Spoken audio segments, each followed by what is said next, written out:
It's the Nas. He's first. Nas is first. What's happening? Who else? Ghosted. Cool, man. I'm not in the shot.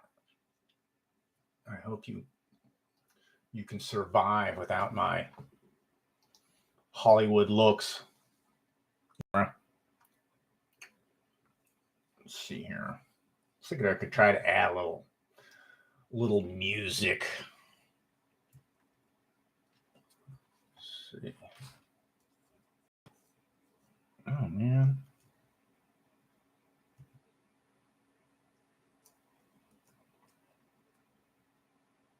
Okay, I guess I'm gonna have to turn on my externals. What are you munching on? I'm munching on Cars, sweet and salty mix. Stick M&Ms and peanuts together and call it, I don't know, call it trail mix. What the hell does that mean? It leaves a trail? Or fat people will find you. Follow your M&M crumbs. Ah, here we go.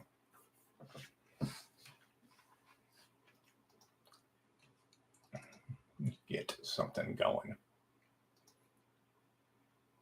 I wonder if it'll just play straight through. Nah. Oh well. Oh, I shouldn't have done that. I double clicked it. I should just open it with a. Nah. A sleepy, slow computer. I'm gonna try to open it in iTunes. Oh well, maybe it'll play in cycles. Will it play?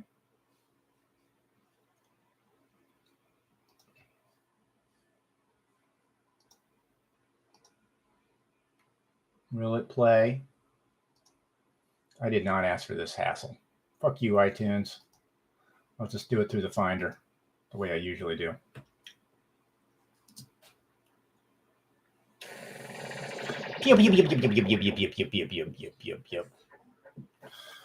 Whoa, are we in space, man? Where are we? Okay. So, I'll pull this over a little bit more.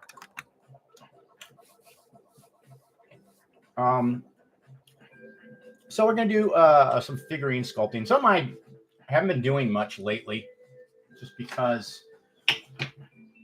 taking something from simply the sculpted stage all the way to the molded stage, the ready to cast stage, and to do it and sell it, it's just time consuming. It's a hassle, but I got to create content for this, and I'm thinking, it might be something that people are interested in. Here, maybe I can get a little more of my face in the shot. Look at my lips. My sensual lips are in the shot. Anyways, so at this stage right now, all we start it with is the armature. And the armature is a hassle in its own self. Making a good one makes all the difference for being able to sculpt a good. Let me turn this down a little bit. Making a good one makes a lot of difference in how good the actual sculpt turns out. Sometimes you find yourself sculpting on top of an armature that won't conform to what you want. Like, one of the most typical things is to have an area that's too thick. In other words, someplace where the wire wants to come through the positive that you're sculpting. And when that's the case, then you end up having to heavily modify it with sculpted clay on it, or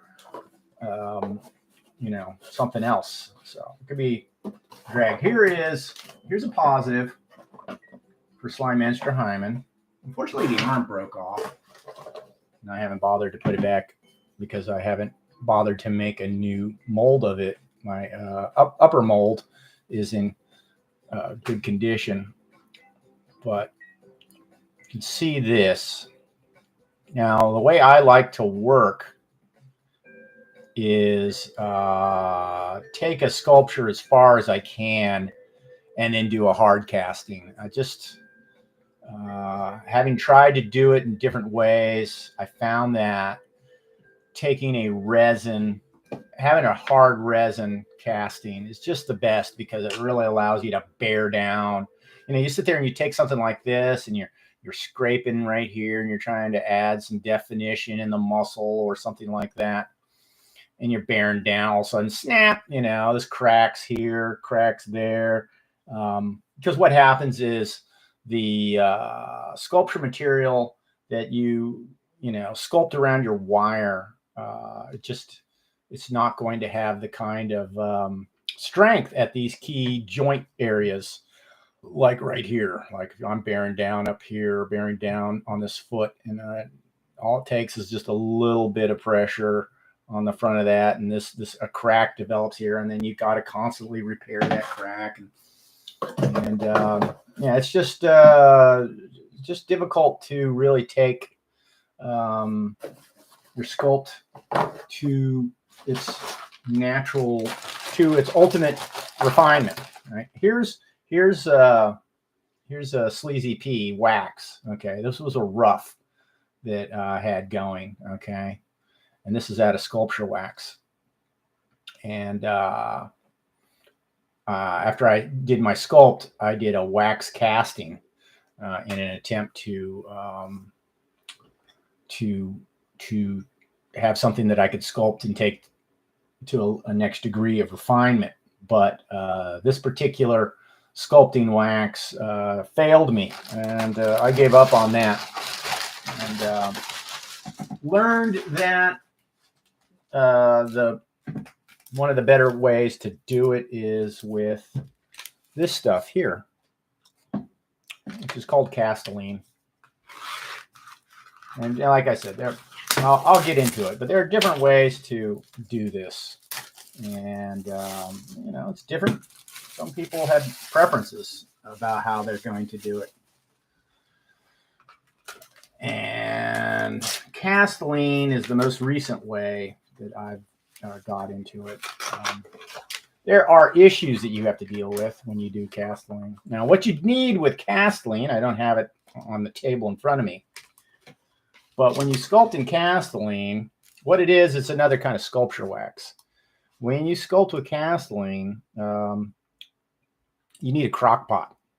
Crock pot set on low, basically, and yeah, so you have essentially is a bubbling brew of melted wax ready to go while you're working in your initial application of clay to your sculpt, right?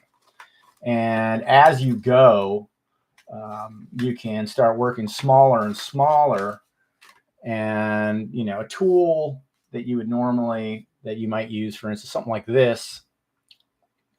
Some people use special hot knives. You can research that to sculpt the wax with.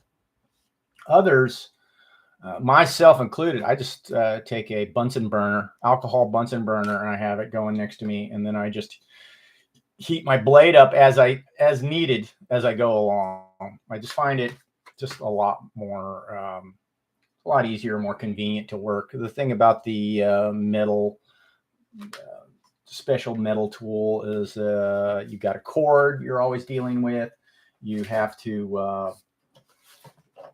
you know, you have to have it set at the right temperature. It can't be too hot, too cold, things like that. This wax only needs a small amount of heat before it softens, you know, real easily. So, you know, you can do it with a heat gun, or you can do it, you know, all kinds of different things. But you just need a heat source to warm the wax up. You can, and figuratively, you could put it in, say, you know, if you had a low heat oven, you know, make sure you have it in metal so it doesn't bubble over or, you know, dissolve. But I recommend it. And the way everybody does it is a crock pot. You have a crock pot on low. You buy one that's ceramic based. It's got a ceramic liner. You can buy it at a, Big Lots or whatever for cheap. Okay. So armature. Let's get going on that. All right. As you can see, yes, oven for Sculpey. I've done Sculpey, and this is the way I did. In fact, I'm glad you brought that up, Chris. I did Sculpey initially. Those were the way I did my sculpts. Boys, there's some old Sculpey here, which can be reconstituted if you work in some linseed oil, warm it up a little bit, and just basically bust it up, agitate it, and add a little bit of linseed oil. Not worth it though. Not worth it. I've since lost interest in Super Sculpey. It's a good one for amateur sculptors to use, I think. And like I said, it was good enough to do the slime monster figurine, my initial positive. Not good enough to take it to this level. Okay, not good enough to take it to that level. I had to sculpt. I had to get real close, and then I did a hard cast so that I could really work that hard cast to the point where you could really smooth it out. And that's the hardest part, is getting those. When you do Super Sculpey, getting it just super smooth. You can thin. You can kind of dissolve or smooth the Super Sculpey with different material, different kinds of thinners or linseed oil. Once again, can work, but like I said, it's only successful taking it to a certain point, and then I found it difficult material to work with. One of the problems with Sculpey is that it's like you take it to a point and you bake it and make it hard, and it's like, oh great, now I can work on it, and it's got a harder surface, and I can work on it easier. And what happens is it doesn't, Sculpey almost never bakes uniformly or all the way through. So you've got areas that got more heat, and then other areas that got high heat. So in other words, the surface area on the outside gets extra hot. That gets hotter, and it stays hotter longer while it's being baked. The areas that are in the core, in the inside of, say, an arm, they don't get enough heat and as much heat. And so once you're putting some weight on, bearing on it, it breaks. It's, as you say, Chris, fragile. It makes it more fragile. So, just keep that in mind. You're going to have the same issue when you use the Castelline over here. You'll have that issue, but I'd say the Castelline is a little more forgiving in some ways, and easier to repair also by just melting a little more Castelline and soldering whatever crack or area that you have. That's an issue. So what is the assignment, teacher? Well, the assignment is to do some figurines from a graphic novel that I've been working on. Excuse me. I've been working on with Douglas Paskevich, who is, one of the viewers of the show. I call him, he's definitely part of the crack army. So,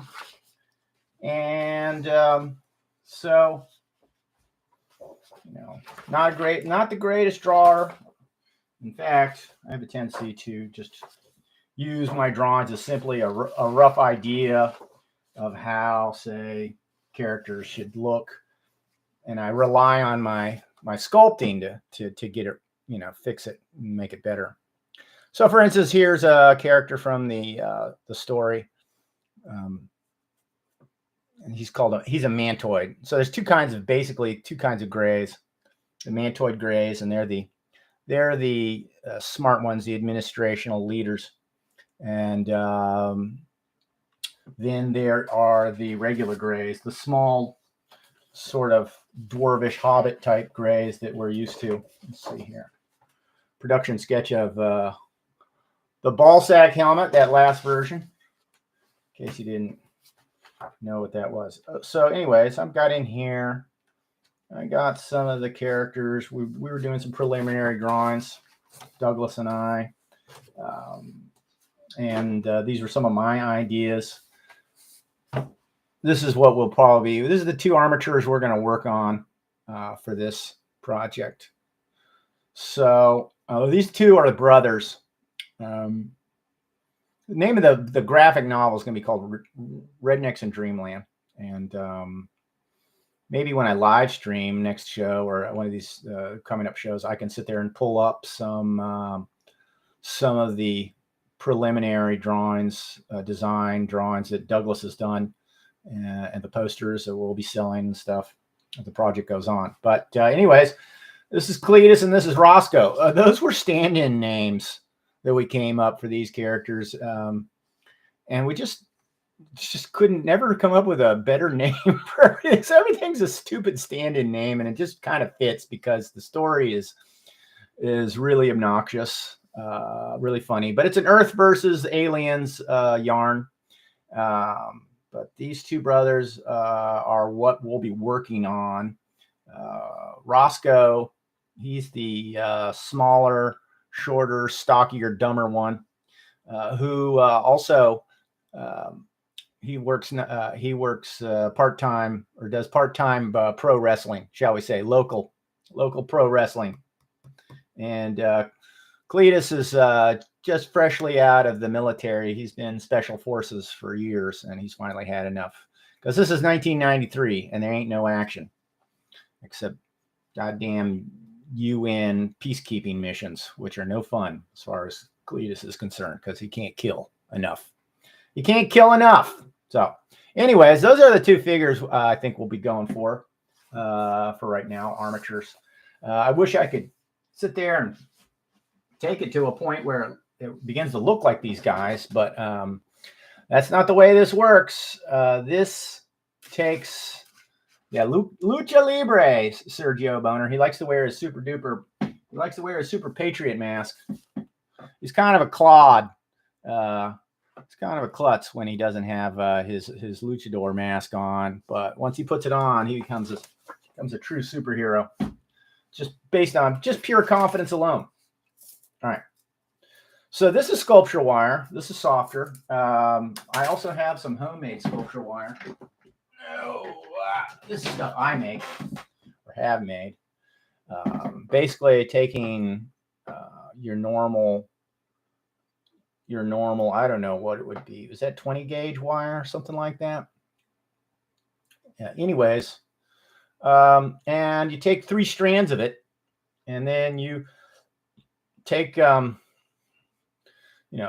one thing you can do is you can take an eye bolt, a large eye bolt, and put it in the end of a drill, and then take your 3 wires and run it and kind of wrap it around your eye bolt. And then you put the other end of your wire in, say, a vise. Here you can see I cut this end off. It's cleaned up. But you put that in a vise, and then you just slowly turn the drill. You turn the drill, and it spins and twists the entire the wire up, 3 wires, the whole length of this thing. And now you've got a stronger wire. Now you're saying to yourself, well, hey, why don't you just take one big thick wire and put it and use that instead? Here's the trouble with that. So what happens is when we start putting our material on the wire, things like arms and legs, the body not so much, because you're doubling back on itself. But those individual wires in the arm and leg, what happens is the sculpture will spin around the wire. In other words, it won't stay. The attitude will move on the wire. So by having this texture on it, it holds the clay or epoxy or whatever material you're going to build on it, and it won't spin. It won't spin. It has texture. It has grip.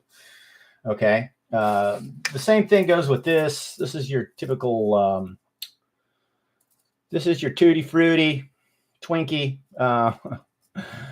Ben Franklin type, overly expensive sculpture wire. That's it. As you can see, interestingly enough, they have two pieces, and they take it and they put it together. It's like it's two spools, and they have it connect into one here, which is cool. Once I cut this, though, that's an issue. But that's probably a good idea to have the wire, that'll serve my purpose of preventing wire from spinning, or the sculpt from spinning around on this if I keep these guys together like this. However, it might be an issue. Remember I was talking about sometimes your armature is too big or too thick at the wrist. It's a possibility that at the wrist, it might be a possibility that you can't make it as thin as you need to. It might be a problem, depending on what size your armature is.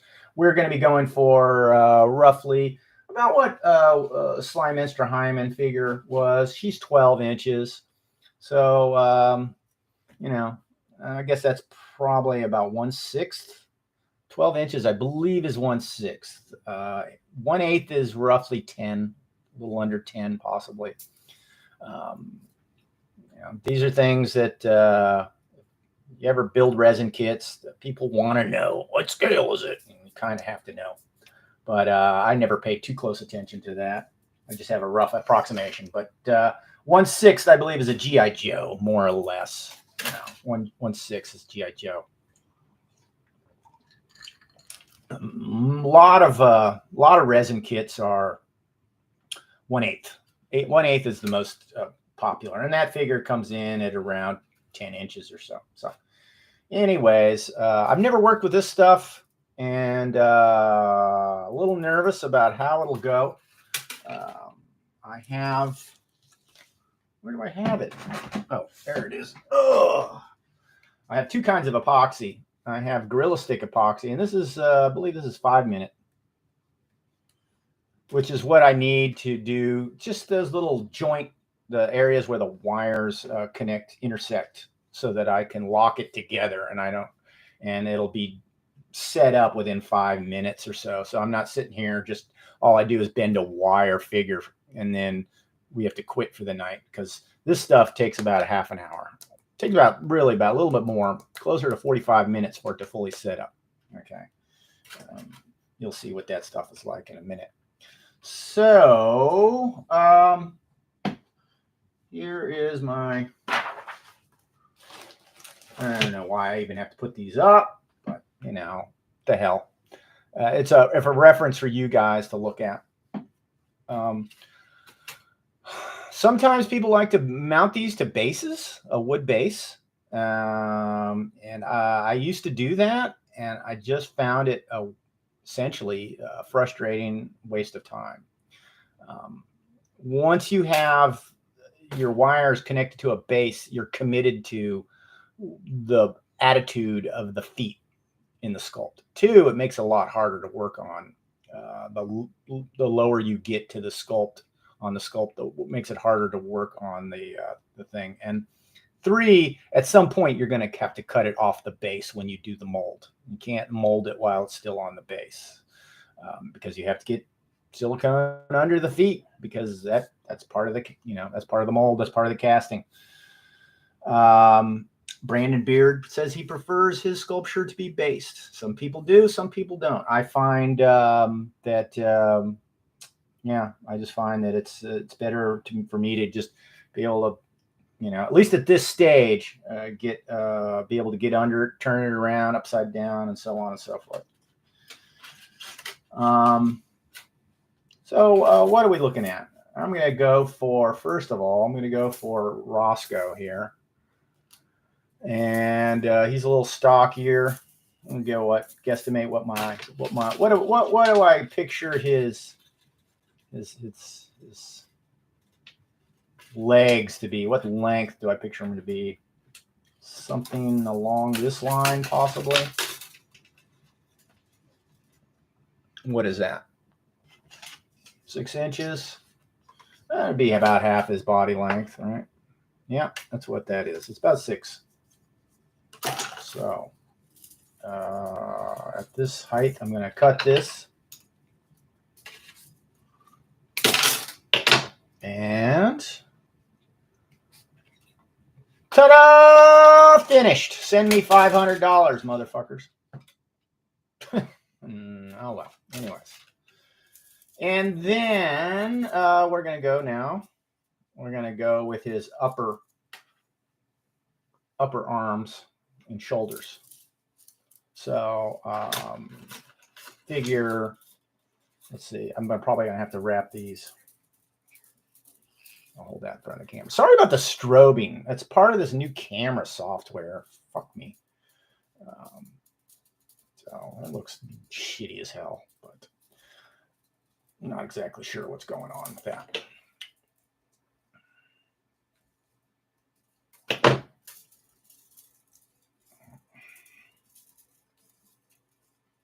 So I'm going to guesstimate. And you know what? Here's the thing, right? Nothing wrong with having a little bit longer. Making it yourself too long than too short. Too long, you can always cut the excess off. Too short, and ain't no coming back from that. You just basically got to throw it away and start over again. Because you can't add wire. So let's go ahead and let's just for safety's sake do the old, Leonardo da Vinci proportions and just say, well, that part is roughly as long as the legs. Like I said, a little bit extra, and we can always cut off excess. Okay. So, in fact, looks like our upper half is a little bit longer. But that would be natural because we're adding shoulders. These are our shoulders. Oh, not centered. There we go.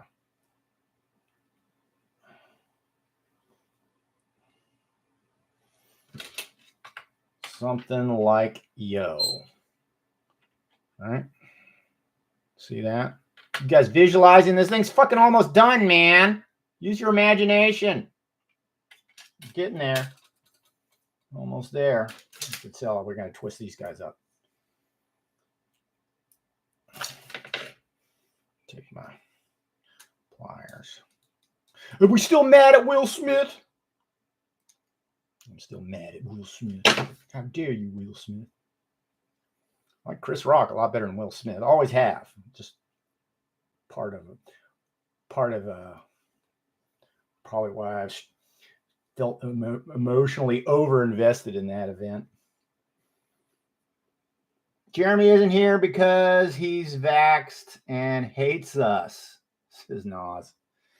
I will say this. I found it curious that he's not selling those knives anymore.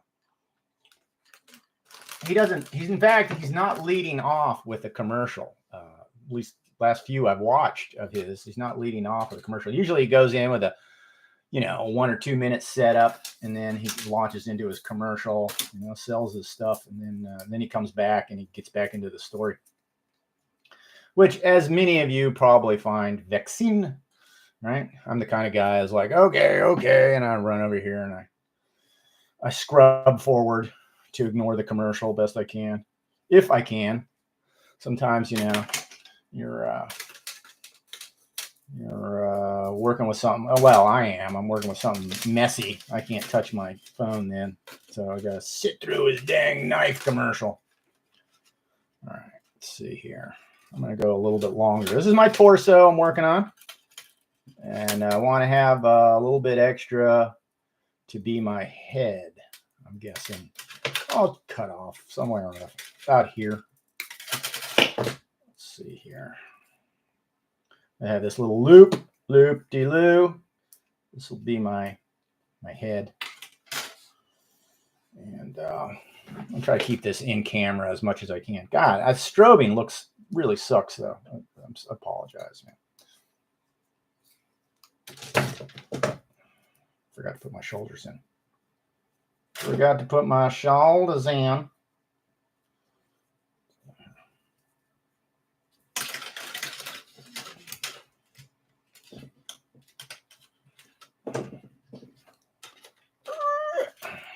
I don't know. I'm just worried. I hope I haven't made his head too long. Maybe his neck's too long. I don't think he'd have a long neck. He's one of those thick kind of troglodyte dudes. He's a hacksaw. He's a hacksaw Jim Dugan if I've ever seen one. Sort of dude. Yeah. All right. Keep twisting this the wrong way.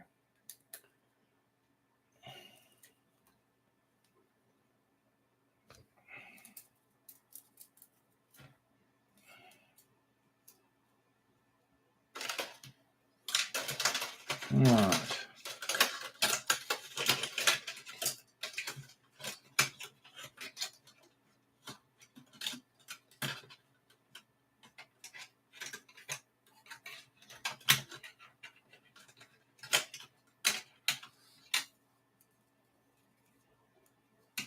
Wish I was one of those guys who see some of those guys who sculpt, and they whip out a finished head in an hour or two. It's freaking amazing.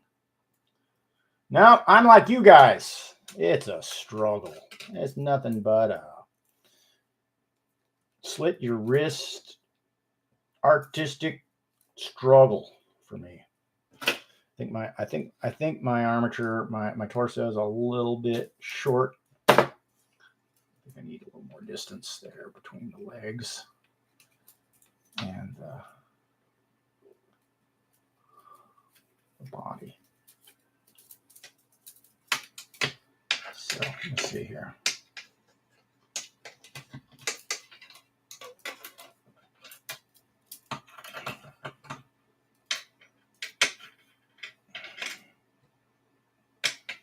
My arms are a tad long. Torso might be a tad short. I bring the legs down a bit more. There we go.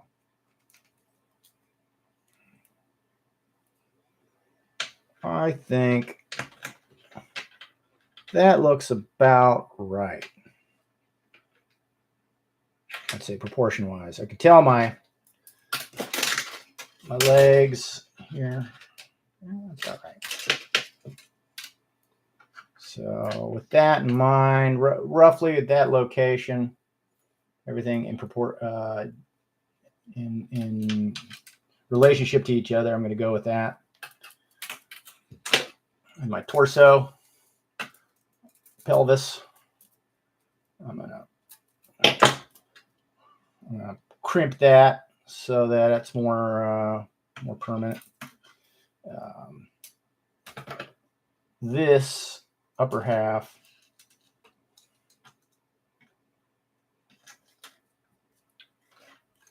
whoops, twisting it the wrong way.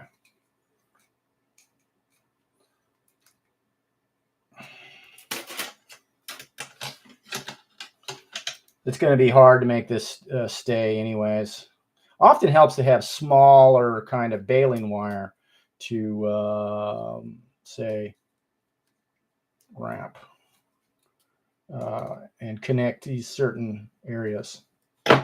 So he's roughly now where I want him proportionate-wise. And these areas won't crimp or move too much.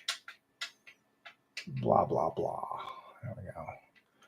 It's so good. So good. Hey! Hey, guys, wait for me. Wireman. What's his superpower? He can conduct electricity with ease. Oh, thanks for that, Wireman. Thanks for helping out. You bridged the gap there. We got power flowing to the hydroelectric dam just in time to save the day. All thanks to you, Wireman. All in a day's work. All in a day's work. Wireman does it again. We need an egg timer. Reminds me of a stop motion video called Why Are We Here? That's good. All right, so here's my 5-minute epoxy. This is the Gorilla epoxy. And all I'm doing is I'm mostly just using this to bulk up certain areas. It gives when I go to the next step, the larger, slower setup epoxy, my figure won't be moving all around like it was just now. So this stuff's expensive. It's like $7, $8, $9 a stick. And if you guys, if you use epoxy clay, the way to go is this sort of stuff here. You can buy 2-part epoxy clays from whoever. This is Smooth On, where I get a lot of my materials from, a lot of my casting urethanes, resins, things like that. Think about it. This was $7 for this little thing, and these 2 things cost $30. So for the price of basically 4 of these, I get all this, and obviously much better deal. Would you like to supersize that? Yes, I would, Smooth On. Thank you, because I'm getting utterly raped here by Lowe's whenever I buy their epoxy clay. All right, see if I can twist this up just a bit more. I suppose I could move the camera a little closer to me too, because I keep pulling my hands close together. I want to get this pulled in. I don't like that. All these things. You want to have as much room around your armature as possible for the sculpt, because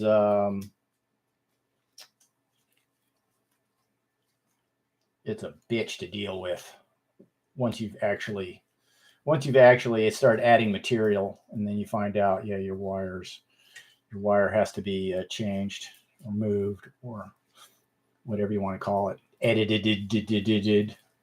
Yeah. It's a pain in the ass.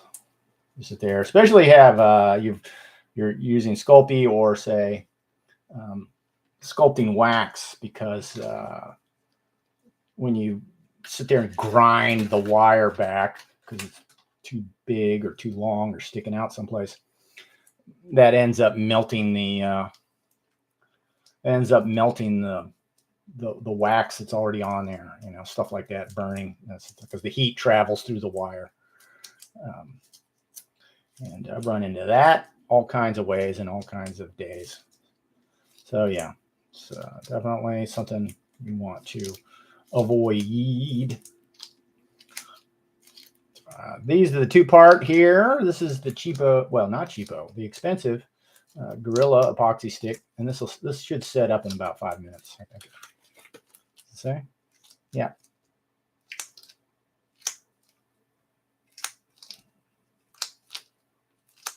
It's 5 minutes.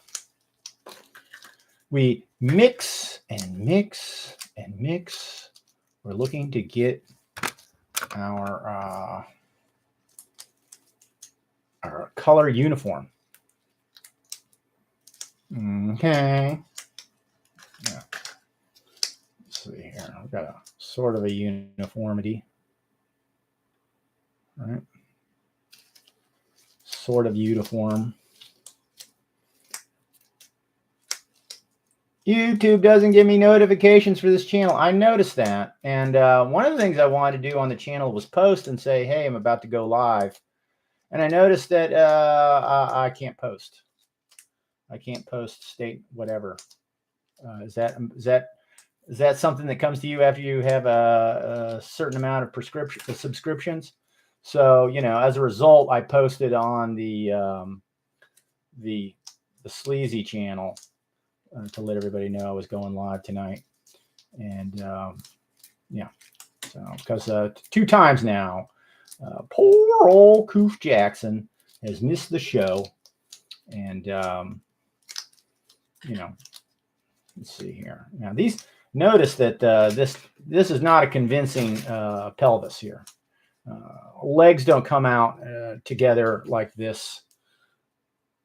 You know, they don't come together like that. You have a pelvis. So it's really kind of a little bit of a coat hanger, type shape. Because the legs don't come together like teepee rods. You know what I mean? It's not like a teepee rod. It doesn't work that way. And so while we're putting the epoxy clay on here, we want to get that attitude correct, yo. So right here, I see a problem. I think might be, no, I think I'll be okay. I think I'll be okay. I was a little worried there. This taint might be hanging down a little low. But I pushed it up. I pushed it down. And yeah, let's see here.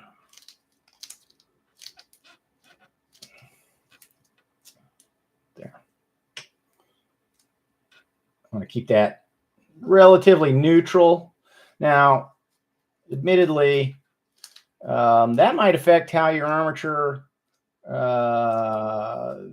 the lifelike quality of it. Maybe I want him with a certain stoop. So in that case, the pelvis and the leg would have a bend in it, you know, a little bit of a bend in it. If I sit here and I bend it, if I bend it higher up in the spine, it might look more like he's stooping, not, you know, in a sort of a action movement position that I want him to have, you know. I'm going to have him, I'm visualizing sculpting him in some sort of battle ready position, a little bit hunched forward, a little bit, you know, legs spread, like this, you know, but I don't know if it's going to be exactly like that, but probably it's going to be, you know, within that proximity. So in that case, you know, a little hunched forward probably be a good idea. Definitely better than having it hunched backwards, folding, you know, moving, you know, with a leaning attitude backwards. So I take that, put that across there, keep that attitude right there. Okay, now I'm going to do the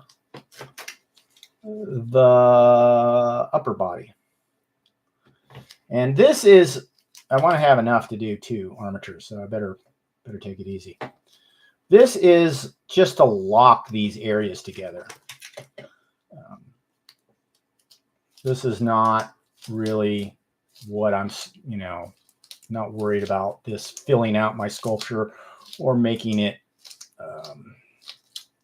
shall we say, you know, not into necessarily making it sculptural in itself. It's just there to lock my create my 2 more or less zones, you know, that lock these wires together, shall I say.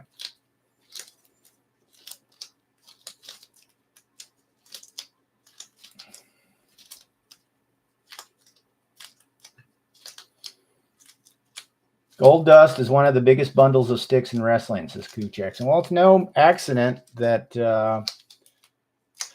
his dad was Dusty Rhodes. Dusty Rhodes?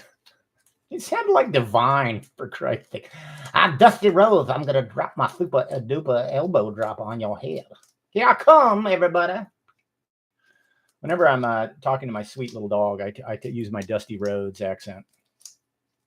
Oh, Biscuit, I love you. I love you, Biscuit. You are the light of my life, Biscuit.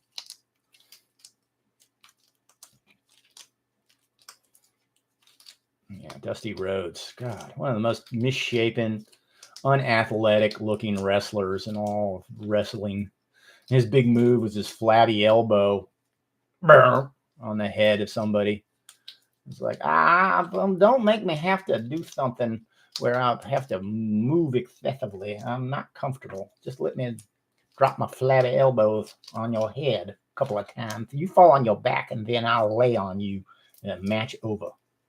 Yeah, one of those guys will never go beyond just simply, you know, a second tier wrestler.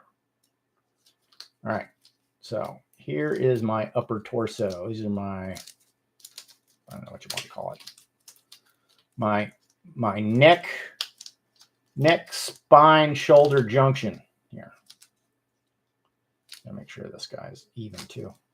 Looks a little off.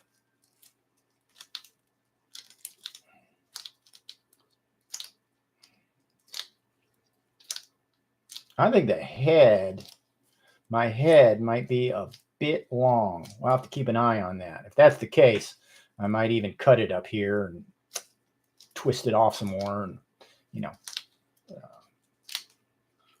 maybe I don't know. Just got to keep an eye on that. Your armature has a lot of influence on how good your piece comes out, and nothing worse than trying to work around a poorly shaped armature. Okay, I'm gonna leave that like that, roughly proportionate.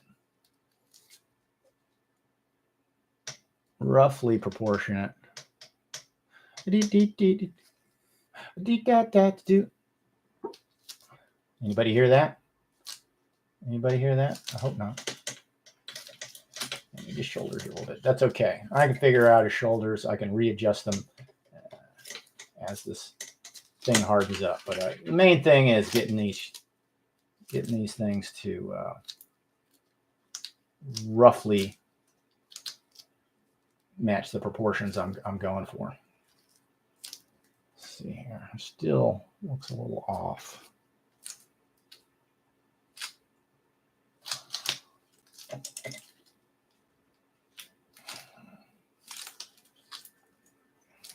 Dang it. Still, was it the left arm was a little bit too long, or the right arm was a little too long. All right. I'm going to go with that. Roughly. That is going to do for now. He's dead. I'm going to start on the second one. This will be Cletus. Cletus is supposed to be bigger. I feel like this should be Cletus. Tell you the truth. Cletus looks kind of big. You know what? I think I'm going to make that Cletus, honestly. Honestly, I think that might be better as Cletus. I hope I left enough shoulder room to make his shoulders big. I think I did. Yeah. Because Cletus, once I had boots, top of his head, where's he at? Yeah, he's bordering on 12 already. He's over 11. Yeah, I'm going to say this is Cletus because I want him to be the maximum height character in this collection. All right. Meanwhile, what's everybody saying in the chat? I'm going to start on a second armature here.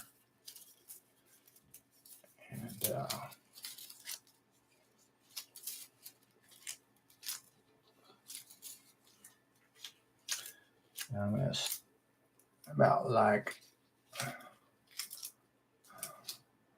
a little shorter. He's a tad bit shorter.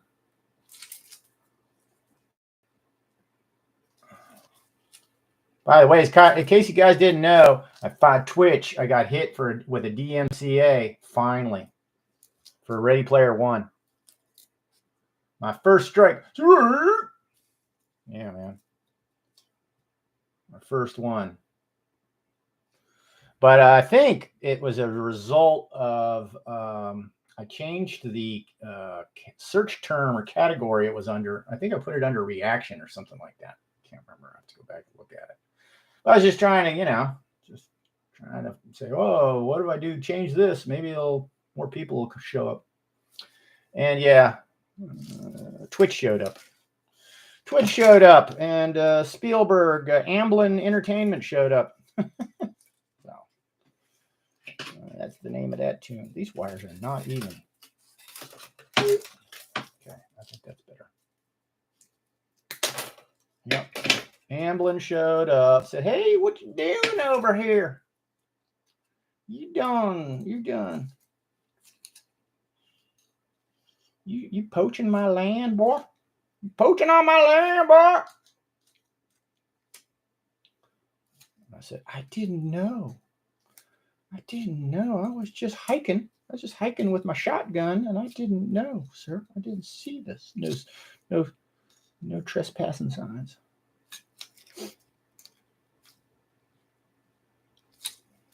And then I screamed, "Spielberg deserves it because he allegedly raped Holly, what's her face from Poltergeist? Allegedly. I know nothing. I have no opinion myself, actually, about the issue, but that's what I heard. So fuck you!"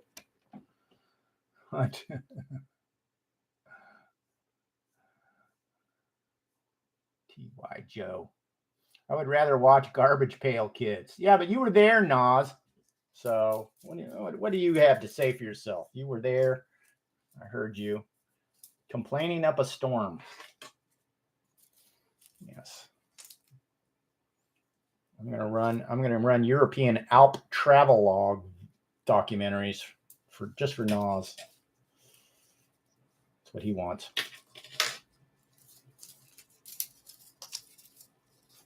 I guess I'll do the upper torso. Let's see how long is that.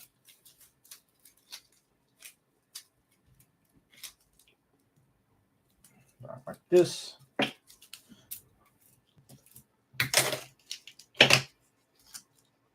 That shit.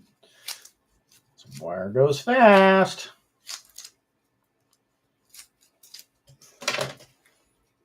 Anybody catch that prank they did? They had a fake Jesse Smollett automotive, car chase with the police. I actually bought into it for a few minutes. I should have figured out when they were sitting there going, "Yeah, he robbed a Subway." And then I was like looking in the chat, and then like a lot of people like, "Fuck you, man! This ain't funny. I unsubbed. I forgot who did it, but they did a reasonably decent job of pretending, that it was real. Sitting there complaining, saying, "Nobody else in the media is covering it. Only we are."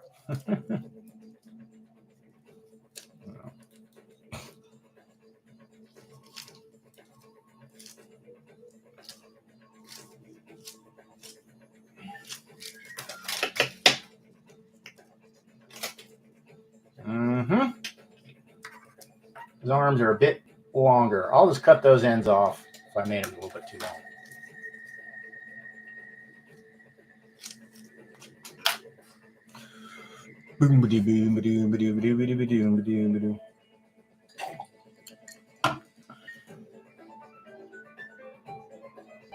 This is what music would sound like if Christopher Cross played jazz piano for a techno band.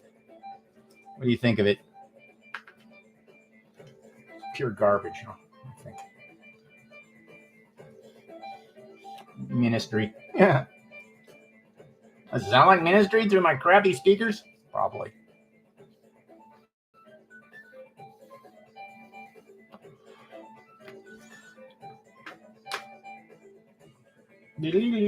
Okay.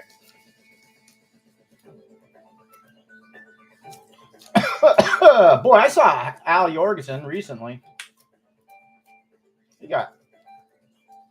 He got so many piercings on his face. I wonder what it's like going through the airport security, man.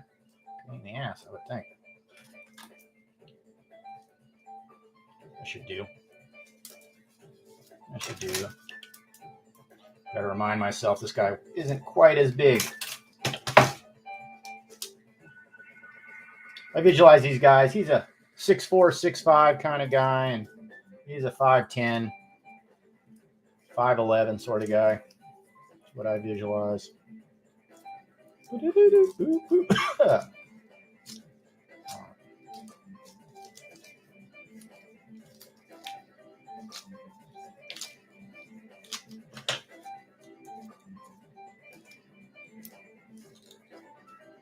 By the way, yeah. So um, because of the DMCA strike, I was going to run Creature of the Black Lagoon. Michelle was yelling for that one, and we didn't get it together in time. I thought it was already in the can. It was not. So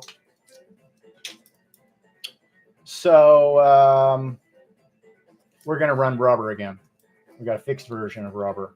Yes, sorry to disappoint you. I guess that's what I deserve for having gotten my first DMCA strike. Is have to watch a movie that half of my audience will probably not show up for.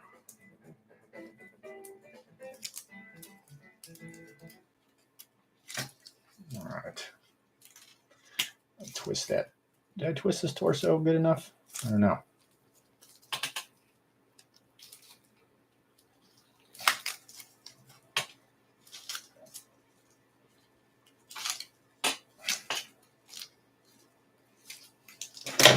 Oh, Franklin, you and your woke employees with your goofy pink hair, overly polite, but undercompetent.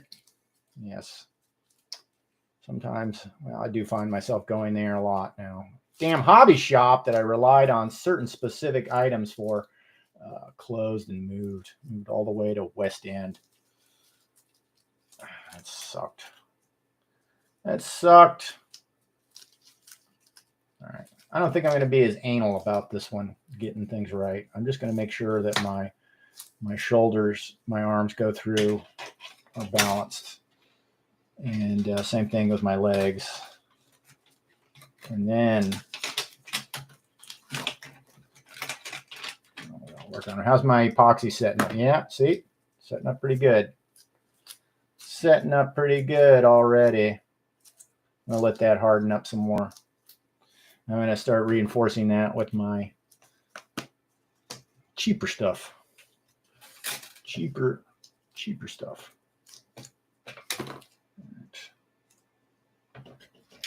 Are you telling me this doesn't have automatic play?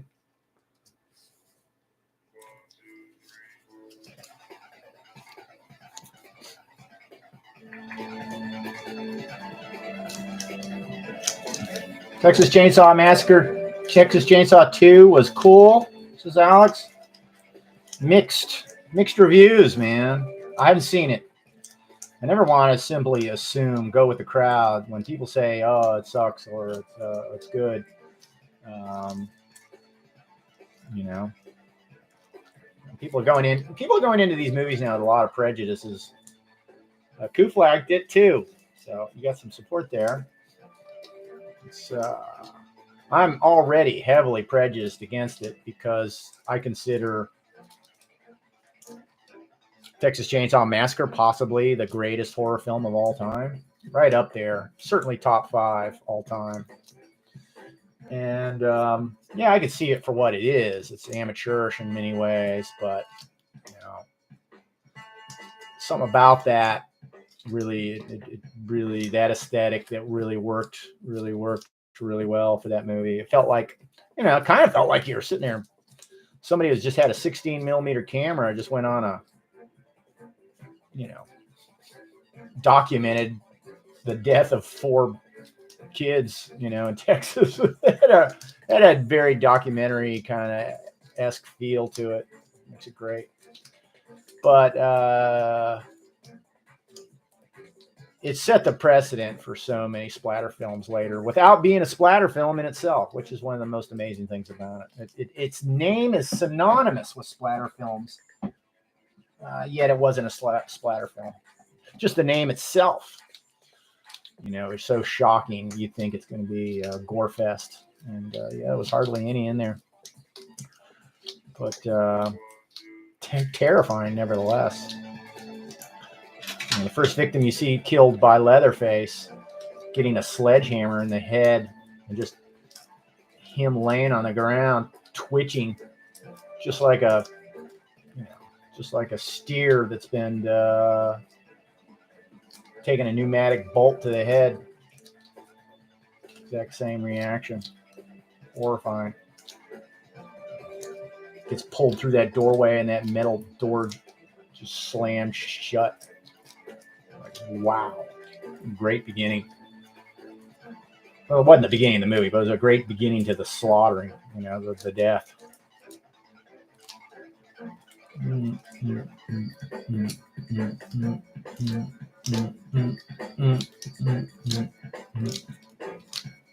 I think I better widen this pelvis out a little bit.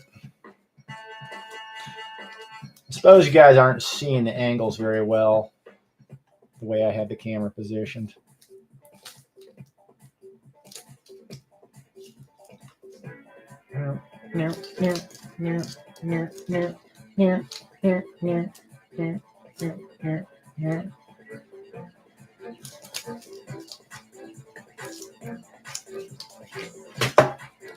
Okay. Let's squish down this little hanger. Poking up too much.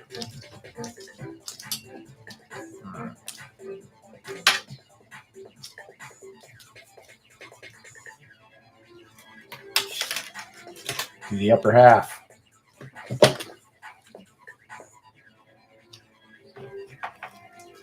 Hills Have Eyes. You know what? I've never seen Hills Have Eyes all the way through. Another one of those damn films that you caught parts of and ruined it in some ways for me. You know what I mean? A good, film like that, especially one that has a lot of tension in it, you really need to see from beginning to end without any preconceptions. Unfortunately, yeah. I have met Michael Berryman, excuse me. And dude is the nicest dude ever. And everybody always says that about people, but man, I asked him to do some bumps for TV, and he went so above and beyond. He had so much fun with it.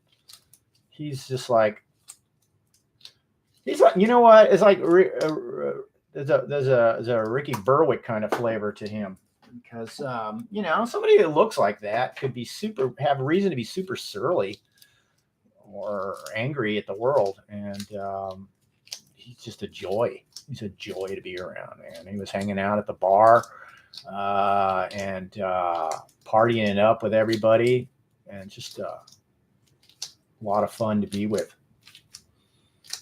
So if you see him coming at you, what I'm saying is, you're in a camper out in the West and you see him coming up on you, don't be afraid. Offer him a drink. Give him a beer. You won't regret it. He's a fun guy.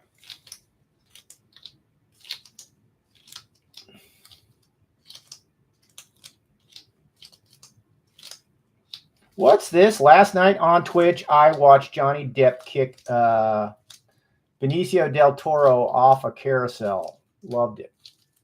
This is Michelle. Is that from a movie? I'm assuming it is.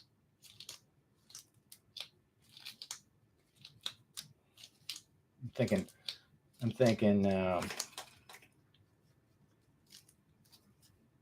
of course, the infamous Fear and Loathing in Las Vegas. Is that what you're talking about? Can't remember. Did they do that in that movie?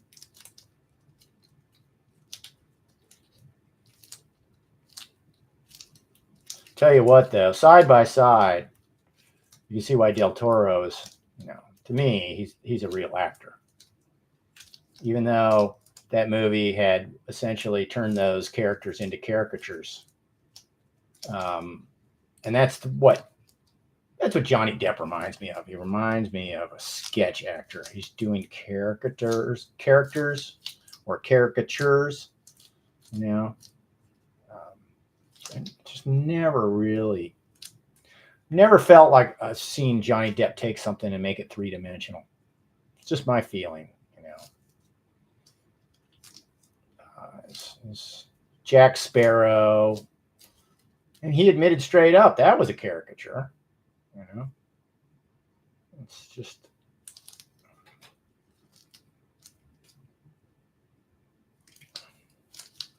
That's just Keith Richards, you know, of the Rolling Stones. That's what he's doing.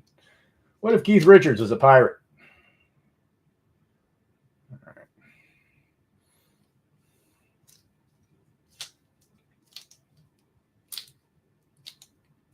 I think this pelvis could use a bit more reinforcement. Maybe both of them can. This is all I got. My reinforcement is gonna have to come out of this little wad here. Oh my God, I've already done an hour. And look how little I've accomplished. Well, there you have it, folks. Tell you the truth, when I did the 5 Guar figurines, the 20th anniversary of Guar figurines, it took me from the initial starting of the sculpt to having the finished figurines from China shipped back to me was well over a year. Take it through all those steps, you know. And I did it the same way. I took it to a point where it was a rough, and then I did a resin cast out of a mold. And then I took that resin cast and I refined that and made it look the way I wanted it to. Like I said, I wish I was good enough to take my my wax or my epoxy sculpt far enough where I wouldn't have to do that, but I can't. I'm not that good. So yeah. If any of you guys feel like you reach a point with Sculpey or Castelline or any of those materials where you can't get it any smoother or any more refined as much as you want to, that's what I recommend. You just take it and then you mold it and cast it out of resin, you know, urethane resin of some type, and take that and work on that, and that becomes your positive from then on, you know. And you can add epoxy back to it, which is nice, you know. You can add materials like that that will be work well sticking to resin casting. And like I said, you've got a thin wrist or a thin knee or something like that, you don't have to worry about the thing breaking while you're bearing down on it, sanding, grinding, dremeling. I recommend dremeling the shit out of it. Take that thing and get yourself a nice Dremel, various different kind of you know, bits, and you can take your figure and really grind it down and add some nice forms in there as well. With the Dremel, it really works well. So yeah, I could do that. Yeah. I'm just bulking this guy up a little bit more. See here.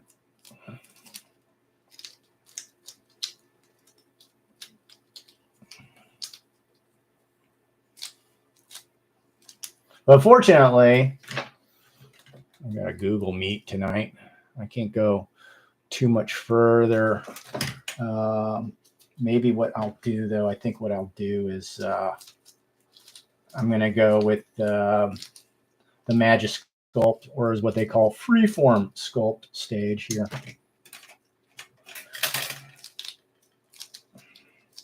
So I'm going to go for 20 minutes. I'm going to go for 20 minutes, take this till 11:30. If you guys want to hang out and see this thing, see us add some weight, some size to these things. All right. This is one of the reasons why I'm wearing the gloves. The epoxy clays. And do have a little bit of toxicity, I guess, to them. Not that ever let me stop me before. I've worked with this stuff without gloves many times.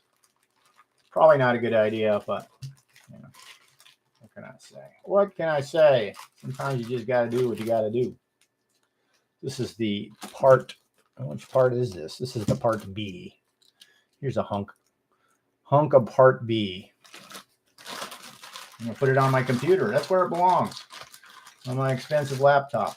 It's a work surface. It said so in the manual. It said, don't forget your air book makes an excellent clay work surface. This stuff, the A, is a bit tougher. I think I'm going to have to use a blade, which is probably going to snap off in the mix, and then I'll have to fish around for a metal blade. Real smart, Donnie. Don't use a snap blade to pry the clay out with. Yeah, always thinking. All right. So, oh my God, I did get some resin on. Oh, shoot, I'm gonna have to get that off. I'm an idiot.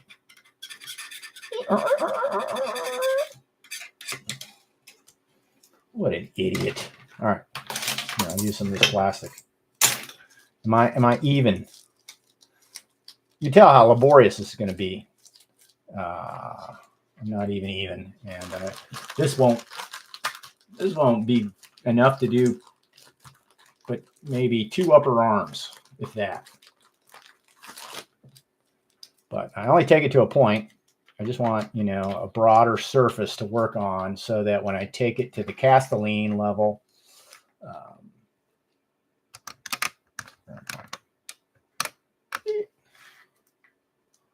still feels like this thing could tilt up a little more. There we go. That's better. And look, it focused.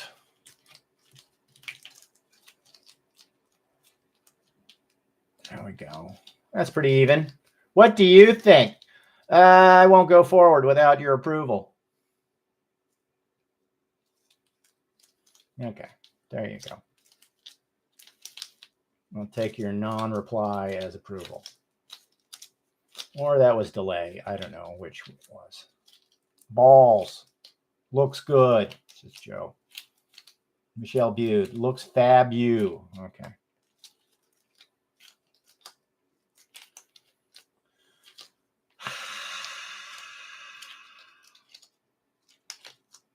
All right. You can see it's 2 colors. Slowly but surely. All right. They're blending. We're pretty close already. But, the more you mix, the better. And with this stuff, it has a long work time. So there's no need to rush. It's worth it to get it right.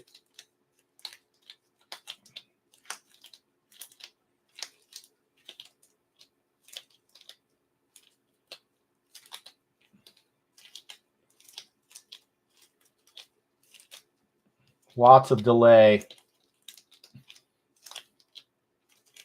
I would think it's 10 seconds almost, something like that. All right, which one of mine figures is more set up than the other? This one? This one. I think it was this one. Okay. All right.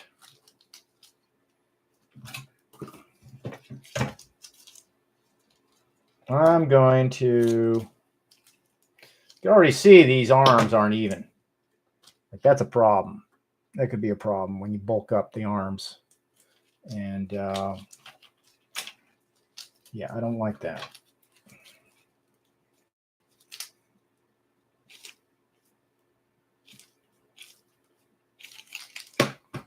That was what I was going to go next. I'm going to go and I'm going to start bulking up the upper torso, the shoulders. Let's see, it's a little low now. So yeah, I'm going to go across here, bulk up that. Maybe a little bit will come onto the torso, lower torso, the thorax. Right now, we're giving them, yeah, we're going to give them some shoulders.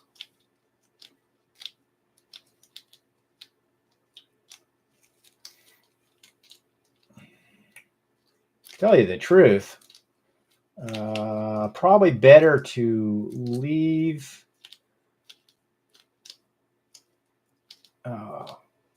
rotator cuff alone, because I don't know what arm attitude he's going to have. I'm not sure about that. So I don't want my clay to extend past his, the actual ball and socket rotator cuff.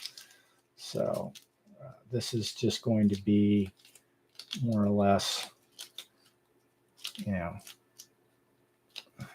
his collarbone area and his chest cavity.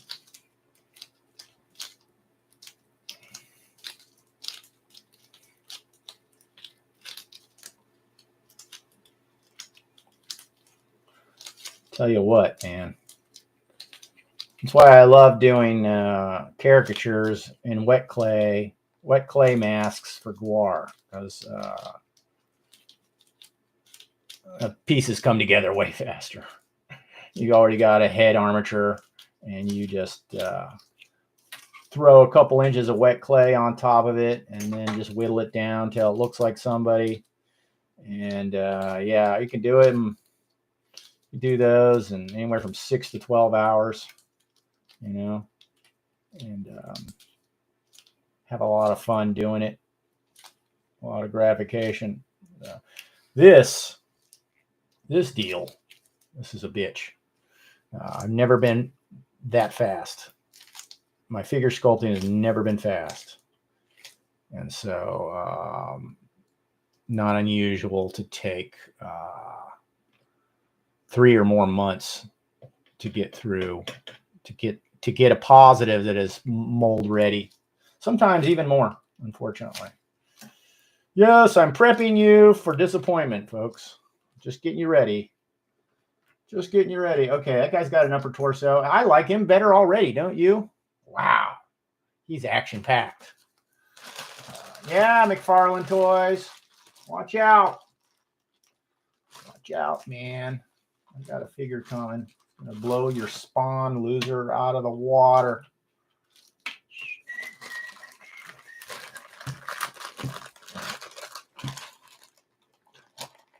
Smells like victory. Damn, 3 months. I know. It was demoralizing. So I went to a resin. It was a convention where there's just basically resin. I didn't even know they had them, but they were just resin kit builders. There's a whole like sub culture of people who make resin kits, and they're making them unlicensed. And that looks about even, I'd say.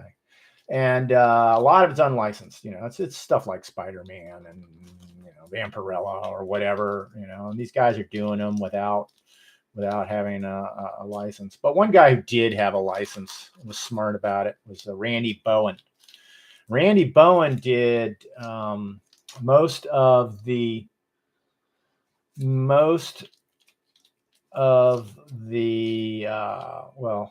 almost a whole line of Marvel characters back in the 90s, and he got rich. He's one of the few people who's smart enough. He went in there and he went to Marvel when they were basically at a low point. It was when they were at an absolute low point, middle 90s, I guess. Yeah. He made his killing. Basically, he got licensing deals so he could make busts.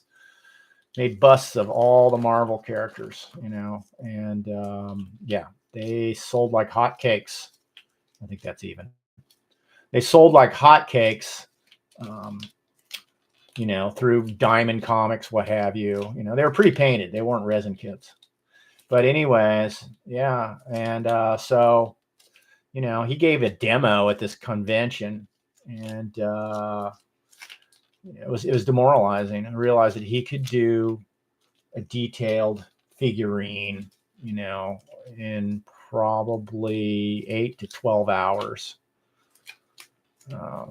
I'm assuming he has an assistant who does cleanup and probably refines things. I bet you he hands it off to somebody who does that, who's a specialist in that. Because it just makes more sense. You get way more done. It's like, okay, I knocked this out in 12 hours. I've got somebody who can spend the next 36, cleaning it up and making it perfect. Meanwhile, I'm already knocking out another figure, as opposed to, doing it all myself. Time is money, and at his rate of speed of work, it's best to have him knocking out those prototypes. And he did it himself because he worked fast, because he worked so well. He was so good. He was able to become a millionaire. It's something that really everybody else just does for fun. Just does really. I mean, most guys, like, their garage kits, they make some bucks, but it's not like, I don't think very many of them are making a living, and there isn't room for it, unfortunately, because of the licensing issue. Randy Bowen is 60 now, says Evil One. Wow. Well, like I said, it was an honor to watch him work. He did a little clinic, and we all gathered around and watched him. And yeah, you could tell he was moving along quick. He had that figure, he had his figure roughed out pretty quickly, and he was doing it with super sculpting. So that was where I assumed that was the way to go. Well, you know what? I'm not Randy Bowen, so and as I've seen the way other people work, there's definitely better ways to do things for yourself, for you. I'm not saying that was best for Randy Bowen, because Randy Bowen is really good. He's fast. And so super sculpting makes a lot of sense for him. He could sit there and just basically, hit it with a heat gun, harden it up, do a little another area, like hands with fingers. Oh my God, what a nightmare, and he was able to sit there and little twist, puts a little twist on one of each little finger, and has them looking like, better than anything you could draw, just by his little touches here and there. Yeah. Let's see, I'm going to take these shoulders out a little further.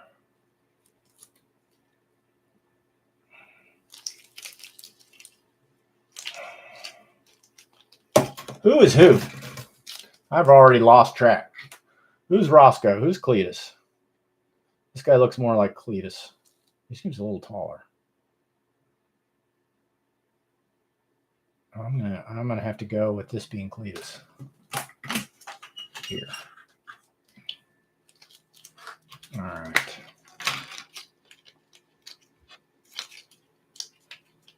Yeah, check out one of Jorda's Speed sculpting vids. It's always something to be learned on YouTube, boy. Everything I ever learned, I learned by watching a how-to tutorial on YouTube. That's all you need. Yeah, these shoulders aren't lining up good at all. I don't like this. I came across the worst thing in a YouTube video, though. I talked about it before. I think last one. I found a woman who got eaten by a 23-foot python in Southeast Asia, and the video is them cutting her out of the thing. And for some reason, one of the most disturbing things about it is the fact is that she had her clothes on. She still had her clothes on. Creepy.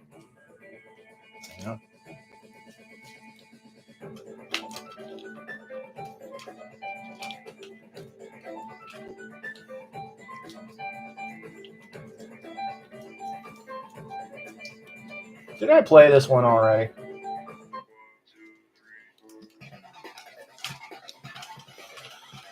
Let's go someplace else. All right.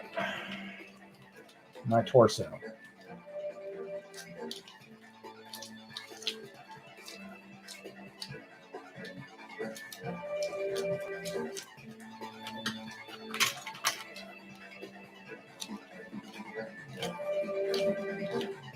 My production drawing, rather bland for these two characters. I'm really hoping that when I sculpt them, a lot of good ideas will come to me, and it'll give them more sizzle, shall we say.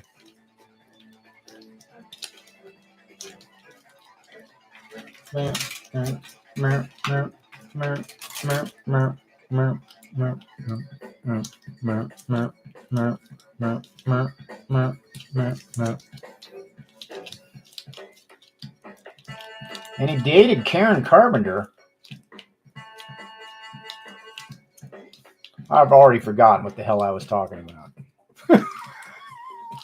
It has something to do with somebody dating Karen Carpenter. Karen Carpenter was a great drummer. That's the craziest thing about her for some reason to me. It's like people think singer of the Carpenters or died of bulimia or a combination of the two, and everybody forgets she started out, she was the drummer. And she just wasn't just a little, I can keep a beat sort of drummer, passable, adequate, good enough drummer. No, she was a very good drummer. And wasn't crazy about getting up in front, being up front, but her voice is just so perfect, so clean, so perfect. No caterwauling, no yodeling like so many contemporary singers. Just pure, clean tone.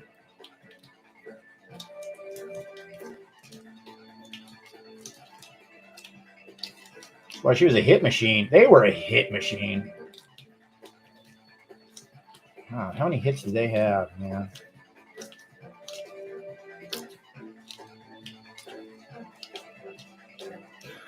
We've only just begun. Now you're like, karaoke time. Throw them at me. To live. I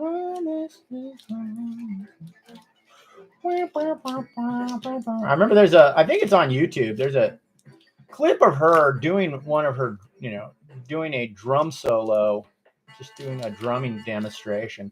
And it's her in her anorexia stage. And something about it. It's like a bundle of sticks hitting a bunch of skins with more sticks. It was hard to tell where the arm stopped and the drumstick began. And to say it. So sad. So sad. Why didn't somebody love her for who she was? Crying out loud. She got that idea. She wasn't thin enough. What the hell? Where do people get this idea? As a thin person myself, I'd say it's no great shakes. No great shakes being skinny. It works for a few lead singers in heavy metal bands, It's a good look for them, but everybody else sucks. All right. Well, so fortunately or unfortunately, whatever, I'm going to do a Google Meet someone, but hour and a half flew by, and this is all I managed to do. Here we go. Oh, I just left the dang epoxy on my screen up there. Dang, I leaned it up against there. I'm going to have to clean that up. So here's our guys here, Roscoe and Cletus, and we don't know who the fuck which one is. I guess this is Cletus. I guess this is Roscoe. All right. I'm thinking. Anyways, that epoxy will set up. And what I'll do is maybe I'll already have done it when you guys tune back in, or maybe I won't. But I will bulk up the arms. I'll leave segments or unsculpted parts of the wire. I need my joints. I need my joints clean so I can bend this thing and get and articulate my final posture that I'll be going for, and then once I have that, so I have my epoxy segments on here, and I have my armature in the correct pose that I want. I will begin applying Castelline. I'll be applying Castelline and take it to the next step. And from there, it's heartbreak and frustration. As yeah, Castelline's got its own issues, especially since I'll be sculpting without a platform, without a board. I can change my mind on that, but probably not worth it. All right. Hey, thanks for coming by. Appreciate it, you guys. But as you can see, it's not the way to do things. It's just the way I do it, as is a lot of things, right? What works for you? Do not be the cup. Be the water. All right. I'll see you guys later. And yeah, thanks for showing up. 48 concurrent. That's pretty good. That's pretty good. 70. Look, this thing gets consistently better thumbs up. Better thumbs up than my sleazy live show for some reason, which surprises me. In fact, I'm thinking, how's it I only have less than 50 concurrent, but I have more thumbs up? The thumbs uppers left. At least 25 of them left. Don't think I'm not watching these things. All right, really. It's cool. I'm glad you came. The rest of you are watching this in replay. Yeah, stay tuned. More of this will come at least once a week, if not more. But I'll keep trying to add to this. All right. So next step, we bulk out these guys some more. All right. I'll talk to you later. Bye.